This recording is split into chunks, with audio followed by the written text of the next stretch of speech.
got everything you need. Yeah.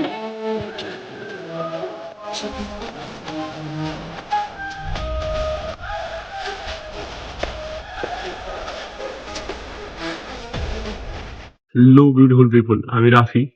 এতক্ষণ আপনার intro দেখে বুঝে গেছেন আজকের ব্লগ কি নিয়ে। তো হ্যাঁ, আজকের ব্লগ জার্সি নিয়ে। ওয়ার্ল্ড কাপ চলতেছে, তো আমি যাইছি জার্সি কিনতে। তো লেটস গো, যাওয়া যাক জার্সি কিনতে, আপনারা দেখতে থাকেন।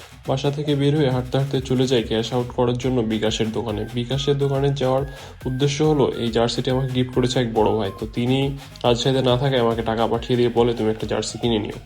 এরপর অটো করে চলে যায় নিউ মার্কেট। নিউ মার্কেটে কাফি ছিল, ওখান থেকে চলে যায় হচ্ছে শান স্পোর্টসে জার্সি নেওয়ার জন্য।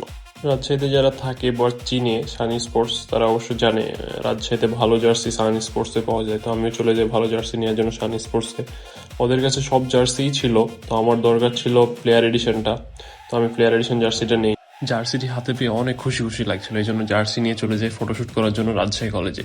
তো ফটোশ্যুট করা শেষে সেই রাতেই 11টায় আর্জেন্টিনার ম্যাচ ছিল। তো ম্যাচ দেখার জন্য রাজশাহী কেন্দ্রীয় শহীদ মিনারে যায়। সেখানে অনেক সুন্দর ব্যবস্থা করা হয়েছে খেলা দেখার জন্য, অনেক হাজার হাজার লোক খেলা দেখে সেখানে। তো সেখানে অনেক ছোট বড় ভাই ব্রাদার ছিল, তাদের সাথে একসাথে ম্যাচ এনজয় করি। সেই দিন আর্জেন্টিনা জিতে যায়, তো সবাই একসাথে অনেক খুশি ছিলাম, ম্যাচ উপভোগ করছি অনেক সুন্দরভাবে। তো আজকের ব্লগ এখান পর্যন্তই শেষ। আবারও দেখা হবে নেক্সট কোনো ব্লগে। আল্লাহ হাফেজ।